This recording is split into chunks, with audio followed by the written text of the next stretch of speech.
With Black Ops 4's Blackout Beta just days away for us losers on Xbox, I figured this would be a good time to use the footage I captured during the game's multiplayer beta and talk about my thoughts on the game's first beta.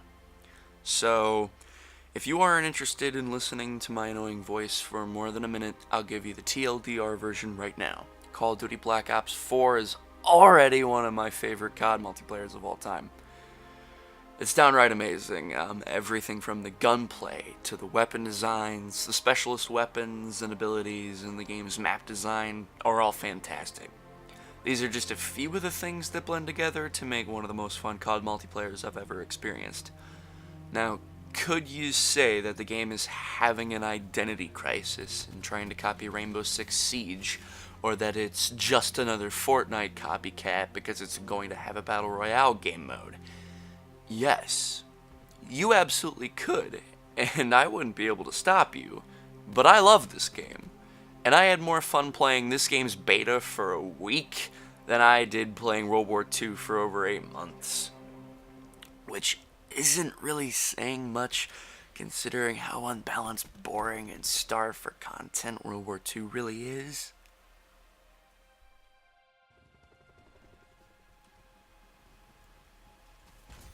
I feel like there's a lot to say about this game's gunplay, but I'll try and keep it simple. Gunplay is fun, fluid, and satisfying. Black Ops 4 has some of the most fun gameplay that any modern COD game has ever had. I mean, comparing the gunplay of Black Ops 4 to that of Infinite Warfare's or World War II's, they don't even compete in my mind. Black Ops 4 has combined two of the most important things to create its gunplay: fluidity and satisfaction.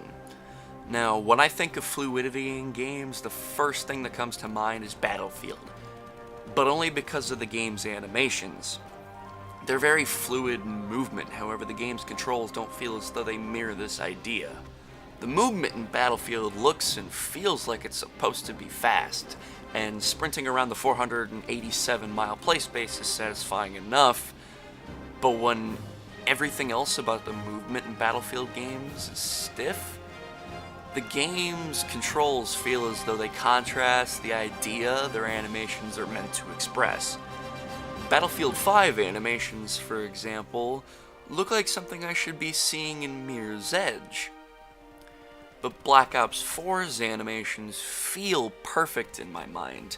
I think that's why it's hard to describe how it feels to play Black Ops 4's multiplayer, because there isn't anything that stands out as wrong or weird in the game's movement department. Sliding feels fantastic in this game, as it's far faster than the sliding in Call of Duty Ghosts, and it feels more organic than the sliding in Black Ops 3.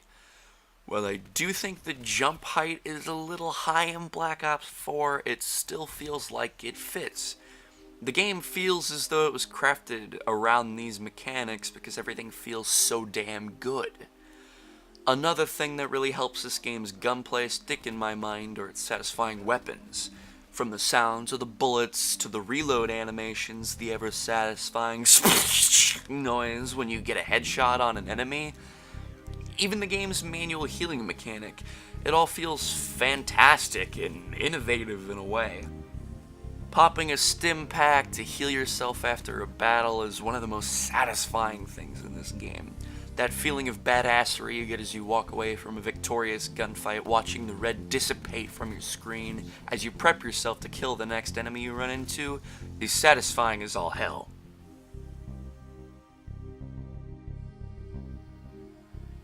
Black Ops 4 also has some of my favorite weapon designs that I've seen from a COD game in a long time. Despite their futuristic look, the weapons are similar to Halo's, as their designs look real enough that I could see them in the hands of modern-day soldiers. I don't remember seeing a single gun in the beta and thinking, that doesn't look remotely real. Every weapon looks practical, and not only in design alone. The sounds these weapons make are fantastic. They're deep, bassy, and they sound exactly like they should. Even weapons equipped with silencers sound amazing. It's very satisfying to get kills with these weapons because of the way everything works. Even reload animations look amazing, and they drive home the idea that these weapons could be real even more. However, there isn't much else for me to say about weapon designs right now, as I don't really know how to find the words for it. So let's move on.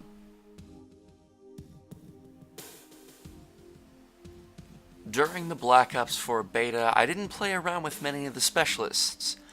However, the ones I did play around with were unique and fun in different ways. I spent most of my time playing as Ruin, as I enjoyed experimenting with different flank routes using the grappling hook and surprising groups of enemies from the air with a well-timed grab slam. Getting kills shortly after using the grappling hook feels great as enemies scramble to aim in your general direction as you quickly and efficiently drop them with just the right amount of bullets. Using Crash's TAC 5 to heal your teammates and give them an extra burst of health during combat is not only useful but satisfying, and when used under the right circumstances can completely change the tide of battle, pushing enemies off of objectives and back to their spawn. And Battery's cluster grenades are great for forcing enemies out of cover and into the open, and getting kills with both cluster grenades and the War Machine is made all the more satisfying with explosions that you can see, feel, and hear during gunfights.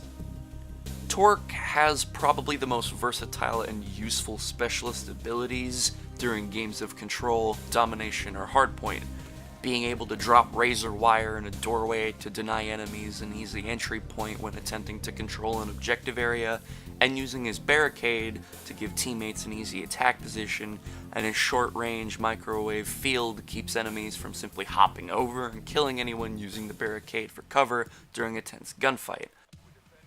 And those are just the descriptions for the 4 specialists I used during the game's beta. There are so many more that I haven't even had time to play around with, and I can't wait to see how they affect my general strategy and just the gameplay at large.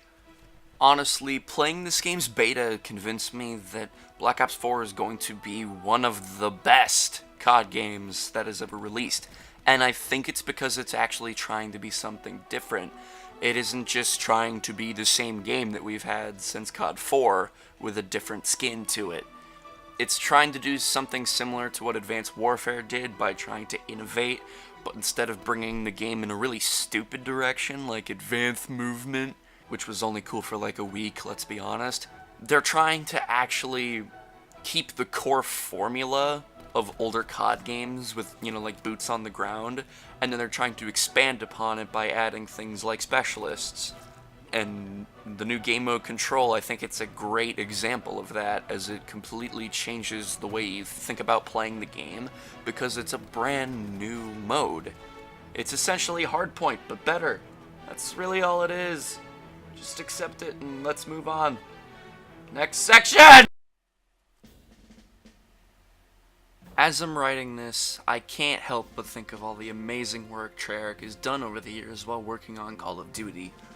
They've made so many great games with great maps to boot. From Nuketown in Black Ops 1 to Hijacked in Black Ops 2, Evac from Black Ops 3, and so many more. While I don't love every beta map from Black Ops 4, I know for a fact that Treyarch has struck gold once again with Contraband. Contraband is fun with every game mode from domination to control. This is 3-lane COD at its best, and it isn't just an 800-mile open road with corners everywhere for the campers using LMGs. I'm looking at you, Aachen. There are several different flank routes intersecting each area of the map, and they aren't wide open areas where death is an inevitability due to a lack of cover. There are rock walls separating the map into its 3 different areas. However, players can use the water pushing it into the island to travel from one side of the map to the other relatively unnoticed, and traveling across the bridge in the middle of the map isn't a suicide mission either, as there's enough verticality between you and the water that you won't have to worry about enemies shooting you from the other side of the bridge and from the water below you. There are ladders leading up to mid from the water below, but you won't often find players taking advantage of the water on this map, so you don't usually have to cover your butt and watch the ladders, which is extremely convenient. On top of all of the different flank routes available on the map, each of the different choke points located in the central, left, and right lanes of the map provide balanced yet tense gunfights that are determined by player's skill, rather than who spawned on the side of the map with excessive cover and who spawned on the side of the map with no cover. However, the increased health in Black Ops 4 is also helpful, as players can actually escape gunfights that they would lose before they're dead, creating tense games of cat and mouse as players take pop shots at each other while moving between choke points before someone presses the attack, and a quick yet decisive firefight ensues.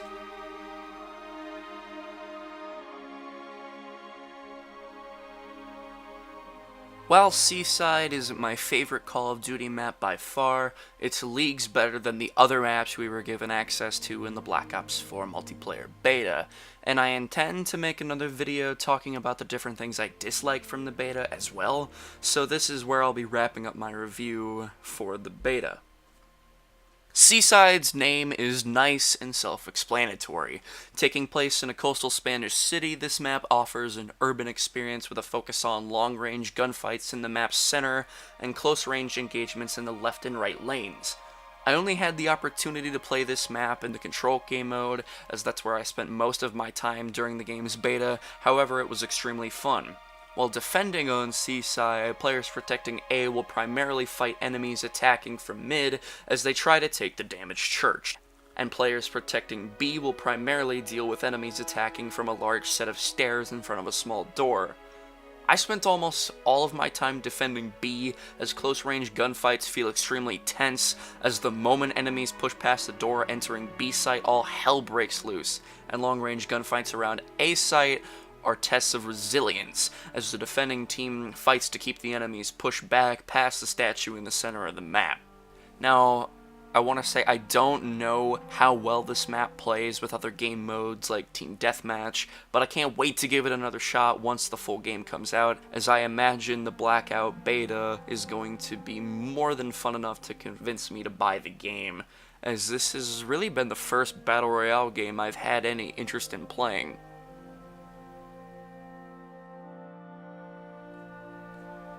But that's going to be all from me today, everybody. I hope you enjoyed my attempt at a review.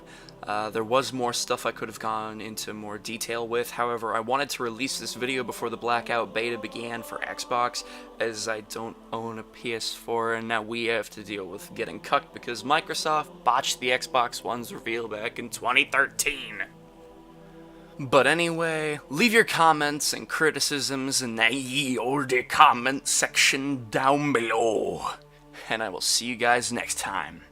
Whenever the hell that is. Bye-bye.